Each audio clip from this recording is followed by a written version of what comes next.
Many believers and non-believers alike think the Bible and similar ancient texts were created by man to provide an explanation as to why and how we got here.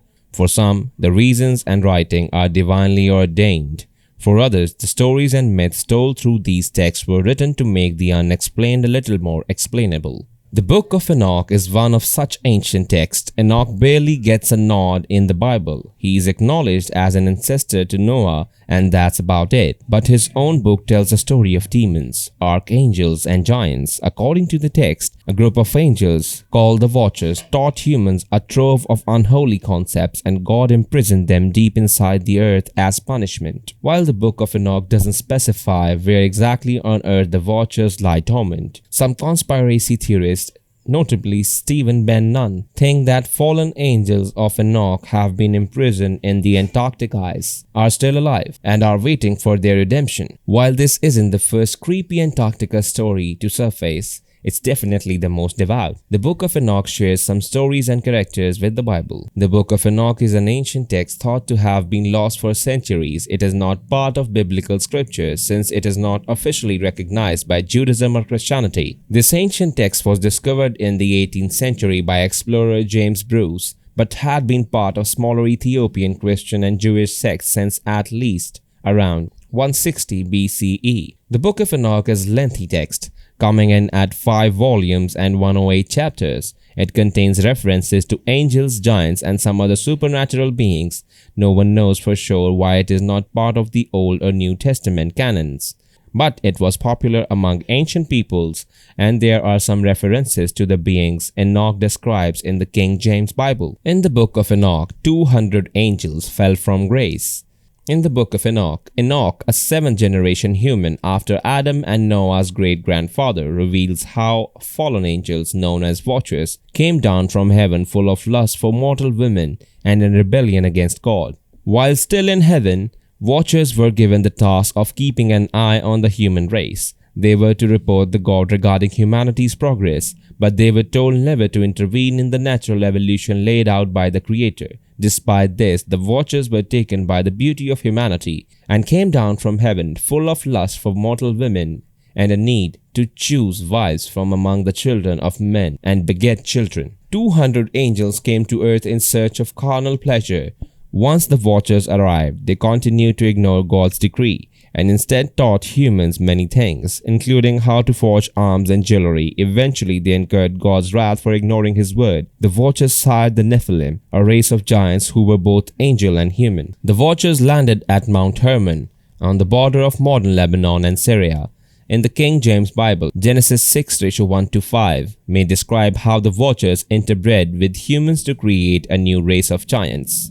When men began to multiply on the face of the earth, and daughters were born to them, that the sons of God saw the daughters of men that they were fair, and took them wives of all which they chose. They were giants in the earth in those days, and also afterward, when the sons of God came in unto the daughters of men, and they bore children to them. The same became mighty men which were old, men of renown. These human or angel hybrids are called the Nephilim in the Book of Enoch, and they grew to be giants at 3,000 ells tall. Humanity learned practices from the angels that led them to corruption and eventual destruction.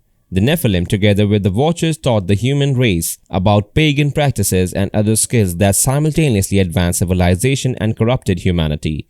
As the Book of Enoch explains, from these teachings rose much godlessness, and they committed fornication, and they were led astray and became corrupt in all their ways. Azazel, the leader of the Watchers, taught men to make tools for war and women to make themselves more attractive with jewelry and cosmetics. Shemyaza taught magical spells. Armaros taught the banishment of those spells. The angel Barakijal taught astrology. Kokabeel gave humans knowledge of astronomy. Shazakiel taught them about weather. Shamsiel gave humans knowledge of the sun cycles. Sariel taught them the lunar cycles. Panemuel instructed humanity to read and write, and Kashtajan gave humanity the knowledge medicine. Enoch tried to intervene between the angels and God. When God saw what the fallen angels and their offspring were doing, He warned Enoch there was going to be a great flood that would wipe out the entirety of mankind. God said He would spare Enoch from this future scenario and invited him to heaven to witness what was coming. Enoch, acting as an intermediary between God and the fallen angels, told the watchers that God had in store for them. The lead fallen angel Azazel asked Enoch to intervene and beg God for mercy on the watchers' behalf. God refused the plea, and the great flood occurred, as did the fallen angel's imprisonment. When the flood occurred in the King James Bible, Noah, Enoch's descendant, and his family were spared from death. A battle between angelic good and evil ensued. After the watchers, their wives, and the Nephilim brought humans knowledge that led them away from God. Their corruption and rebellious ways could no longer be overlooked by the Almighty. According to the book of Enoch, righteous angels came to earth to fight the fallen angels, and the watchers were quickly defeated.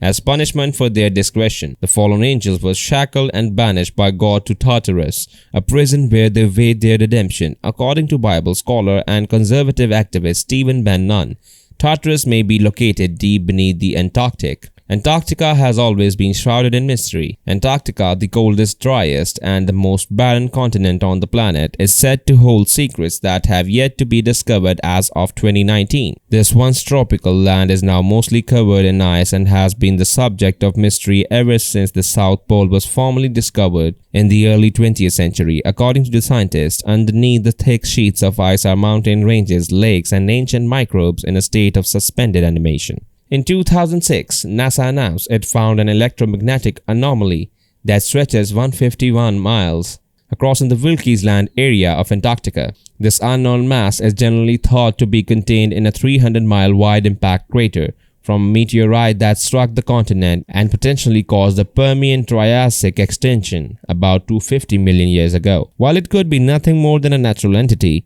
conspiracy theorists like Stephen Ben Nunn believe it is where the fallen angels are imprisoned. A YouTube commentator thinks that the fallen angels are alive and imprisoned below the ice in Wilkes Land, Antarctica. Stephen Ben Nunn, a conservative commentator for the Israeli News Live YouTube channel, believes the massive object deep in the Antarctic ice causing a gravitational disturbance is actually the fallen angels and their offspring imprisoned by God but still very much alive. He cites passages in the book of Enoch to bolster his theory, including 1 Enoch 18:1 through 16. And I went towards the south, and it was burning day and night, where there were 7 mountains of precious stones, 3 towards the east and 3 towards the south. This could describe Antarctica in the summer season, which has nearly 24 hours of daylight. Enoch also describes a mountain range of 7 mountains, which Ben Nunn believes is the Sentinel Mountain Range. Stephen Ben Nunn's hypothesis about the angels corresponds with the Earth's pole shifts. Mount Vinson is the highest mountain in the Antarctica and sits in the middle of the Sentinel Range. Conservative activist advocate for Israel Stephen Ben Nunn speculates the southern and eastern alignment of 6 peaks around Mount Vinson, as described in the book of Enoch, are the range's alignment prior to the Great Flood that occurred around the same time as a shifting of the Earth's axis. This coincides with research conducted by Charles Hapgood, author of Earth's Shifting Crust, who believed such pole shifts were a regular occurrence and could explain a myriad of geological anomalies. The pole shift Ben Nunn references likely occurred around 11,000 years ago and may have changed Antarctica's climate as well. While Hapgood didn't explicitly reference to watchers, he did admit the source of the shifts likely resided beneath the Antarctic ice sheets, though he had no clear idea of what it could be. Beyond this, the parallels between Hapgood and Ben Nunn's work are few and far between. A mysterious icy staircase was found on Google Earth in 2017. In 2017, another frozen anomaly was spotted in the Wilkes Land area, an icy staircase that could be seen on Google Earth. Some conspiracy theorists believe that the staircase was built by the Nephilim, who had the superior knowledge and strength to do so. Others think the structure was built by aliens or superior past civilization, and some theorists even believe the Nazis constructed a landing strip there for UFOs. This theory is bolstered by a 2016 trip taken by former Secretary of State John Kerry to observe climate change patterns in the area. A month later, Patriarch Kirill of the Russian Orthodox Church made the trip to the area to see wildlife. Many believe the reasons for both trips are covers for something that could have a much more significant impact on humanity. Antarctic extraterrestrials and the Nephilim may be one in the same secret space program. Whistleblower Corey Goode says that he has been to Antarctica and has seen remnants of an ancient civilization of giants with elongated skulls he calls pre-Adamites. Good claims 3 massive oval-shaped spaceships are located near these ruins, and the pre-Adamites were an extraterrestrial race of beings who were frozen in a cataclysmic event. This event around the same time as Habakkuk's polar shift had. Might these frozen giants be the Nephilim as described in the book of Enoch? The imprisoned fallen angels may get redemption in the year of mystery. Enoch mentions a year of mystery that could hint at the Watcher's release and the end of days. There are 2 different schools of thought about when and if the fallen angels will be released from their shackles. Some believe we are already in the last days, as prophesied by the book of Revelation. If this is true, the fallen angels are out of prison, wreaking havoc on earth, and will do so until Judgment Day. Others believe they are still waiting in the eyes to fulfill prophecy and will be released as Armageddon approaches. The anime Neon Genesis Evangelion may also reference the fallen watchers. Released in 1995, the anime Neon Genesis Evangelion seems to eerily predict the supposition posted by Stephen Ben Nunn over a decade later. On the show, a group of malignant angels descend upon the planet Earth, some of which are imprisoned beneath the Arctic tundra. On the show, the return of the angels is prophesied in the Dead Sea Scrolls, another prominent Gnostic text. Interestingly enough, when the Dead Sea Scrolls were discovered in real life, they were found to contain fragments of the Book of Enoch. With this in mind, it's possible that the casual references to angels mentioned on Evangelion are in fact the Book of Enoch, and the Day of Mystery will resemble the third impact that occurs during the show's finale.